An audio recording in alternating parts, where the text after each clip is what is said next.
Vivimos atrapados en una conexión constante, como si el mundo digital nunca se detuviera.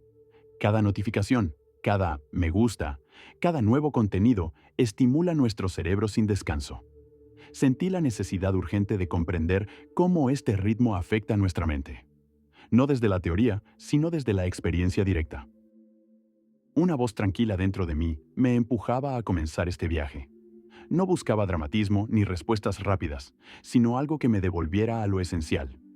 Quería compartir una vivencia que no solo informara, sino que tocara algo verdadero. Sumergidos en estímulos sin pausa. Todo brilla, suena, exige atención. La pantalla se ha vuelto una extensión de nosotros, y nuestros cerebros, acostumbrados a esta sobrecarga, siempre están buscando el próximo impulso, la próxima distracción.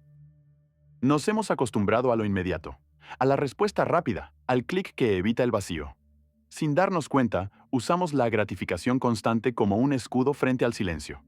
Pero en esa urgencia, perdemos algo más valioso, la capacidad de estar presentes. Me di cuenta de que estaba atrapado en un ciclo automático. Revisar el teléfono, mirar notificaciones, sentir que debía estar disponible todo el tiempo. Era un hábito silencioso, pero dominante, que marcaba mis días sin que lo notara. El impacto era discreto, pero constante. Me costaba mantener la atención en una sola cosa. Mi mente saltaba de un pensamiento a otro, sin descanso. Y lo más triste, empezaba a olvidar cómo disfrutar lo que tenía justo delante. Entonces apareció una pregunta que ya no pude ignorar. ¿Qué encontraría si dejaba de llenarme de estímulos por un momento? ¿Qué saldría a la superficie cuando dejara de huir del silencio? Sabía que la respuesta no estaba en pensar más, sino en probar algo distinto. Así que tomé una decisión clara: desconectarme por completo durante 7 días. Apagar el ruido y dar espacio a lo que dentro de mí pedía ser escuchado. Apagué el celular, cerré las redes y me alejé de las pantallas. No era solo una pausa tecnológica, era una forma de volver a mí, de buscar lo que había perdido entre tanto ruido y tanta prisa. Me detuve a mirar el horizonte, con la esperanza de que esa calma allá afuera también despertara algo en mí. Era un comienzo silencioso, pero profundo. El verdadero viaje recién empezaba. Las primeras 48 horas fueron más difíciles de lo que imaginaba. Lo que pensaba que sería paz se convirtió en una incomodidad densa. Era un vacío extraño y mi mente no sabía cómo habitarlo. Mi cabeza no paraba. Seguía girando, como si aún esperara recibir algo. Un mensaje, una notificación, cualquier cosa. El silencio no la calmaba. La agitaba más, como si hubiera olvidado cómo detenerse. El aburrimiento llegó como una marea fuerte. No era simple vacío. Era una urgencia por escapar, por hacer algo, lo que fuera. Era mi mente luchando contra una costumbre que ya no quería soltar. Mi mano iba sola al bolsillo, buscando un teléfono que ya no estaba ahí. Era un gesto automático, casi involuntario. Y cada vez que ocurría, me daba cuenta de cuánto había llegado a depender de esa distracción. Entonces lo entendí. El reto no era no tener estímulos. El verdadero reto era quedarme conmigo mismo, sin escaparme. Sentarme con mis pensamientos, sin pantallas, sin ruido. Solo yo, respirando. Aprender a estar conmigo mismo no fue rápido ni cómodo. A veces dolía. Hacía falta paciencia para no ceder al impulso de volver a lo de siempre. Era como soltar una costumbre vieja sin tener aún una nueva. Cerca del tercer día, algo en mí empezó a calmarse. Esa incomodidad constante comenzó a diluirse. Y en su lugar apareció una sensación nueva, como si por fin pudiera ver las cosas con más claridad. Una especie de niebla mental, que ni siquiera había notado antes, empezó a desaparecer. Mis pensamientos dejaron de chocar entre sí. Sentía como si por fin pudiera pensar sin interferencias. El mundo exterior adquirió una nueva dimensión. Los colores parecían más vivos, los sonidos más nítidos. Una renovada experiencia sensorial me conectaba con la realidad de una manera más directa y profunda. Hablar con otros se volvió algo distinto. Sin la necesidad de revisar el teléfono, estaba ahí de verdad. Escuchaba mejor, y en ese espacio surgían conversaciones que antes no ocurrían. Ya no solo oía, comencé a escuchar con atención real.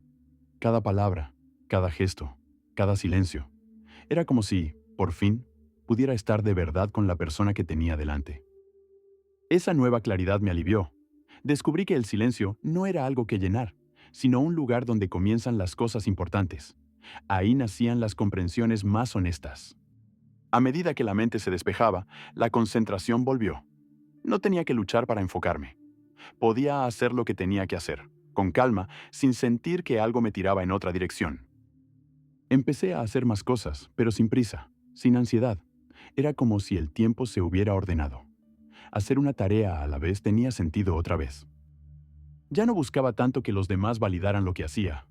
Lo que escribía, lo que pensaba, lo que decidía, tenía sentido para mí, y eso bastaba. Volví a encontrar belleza en lo más sencillo. El primer sorbo de café, el calor suave del sol, el simple hecho de respirar. Momentos que antes pasaban desapercibidos, ahora me hablaban en silencio. Lo simple empezó a sentirse sagrado. Eran pausas que me conectaban conmigo, con lo que me rodeaba, con algo más profundo. Ya no eran solo instantes, eran anclas. Comprendí lo que venimos haciendo sin notarlo. Cambiamos una conexión verdadera por un placer que se desvanece rápido. Elegimos lo fácil y perdemos lo que realmente llena. Elegir desconectarme fue como elegir entre un sendero vivo, lleno de detalles, o una autopista brillante pero vacía. Fue volver a escucharme en lugar de dejarme llevar por el ruido. No fue una solución mágica, pero sí fue un reinicio. Un alto en el camino para recordar lo que importa y hacer espacio para lo que realmente quiero cuidar. Es un recordatorio de lo valioso que es ese espacio interior. De cuidarlo del ruido que no deja pensar, de dejar que ahí dentro crezca algo verdadero. Al final, sentí algo parecido a esperanza, como si el día empezara de nuevo después de una noche larga. Me di cuenta de que la claridad siempre está ahí, si uno se detiene a buscarla. Este viaje me enseñó que lo valioso no está en todo lo que nos pasa, sino en cómo lo vivimos. Que lo extraordinario se esconde, muchas veces, en lo más cotidiano. Descubrí que cuando la mente tiene espacio, respira distinto, piensa mejor, siente más, y que el silencio no es ausencia, sino el lugar donde empieza todo. Apagar el ruido no es el objetivo, es el camino. Para volver a ti, a lo que amas, a lo que te rodea, es un acto de cuidado, de volver a encontrarte sin máscaras. Este viaje me enseñó que la claridad siempre está ahí si nos damos el espacio para buscarla. Y ahora te pregunto a ti, ¿qué aplicación eliminarías por un día? ¿Qué espacio podrías crear? Cuéntamelo en los comentarios. Tus palabras pueden inspirar a alguien más. Piénsalo un momento. ¿Cuánto vale, para ti, un poco de calma? ¿Qué podrías encontrar si te dieras la oportunidad de parar y simplemente estar? ¿Qué descubriste al escucharte? ¿Qué cambiarías hoy? Tal vez tus palabras ayuden a alguien más a dar su primer paso. En Escuela para la Vida, buscamos eso. Compartir ideas que ayuden a vivir con más intención, en medio del ruido. A encontrar claridad sin dejar de ser humanos. Todavía queda mucho por explorar, pero no tienes que hacerlo solo. Caminemos juntos, paso a paso, hacia una vida más clara, más plena, más verdadera. Ojalá encuentres paz en lo simple, claridad en tus pausas y sentido en cada paso. Que lo que llevas dentro sea siempre tu guía. Gracias por estar aquí, por darte este momento. Te deseo calma, verdad y un poco más de ti mismo, cada día. Si este mensaje despertó algo en ti, te invito a escribir en los comentarios. ¿Qué aplicación eliminarías por un día? ¿Qué espacio podrías crear si te dieras ese pequeño respiro? Comparte tu reflexión. Y si sientes que este tipo de contenido te acompaña, te inspira, te ayuda a ver más claro, suscríbete a Escuela para la Vida. Este canal existe para quienes eligen conciencia sobre distracción, profundidad sobre estímulo.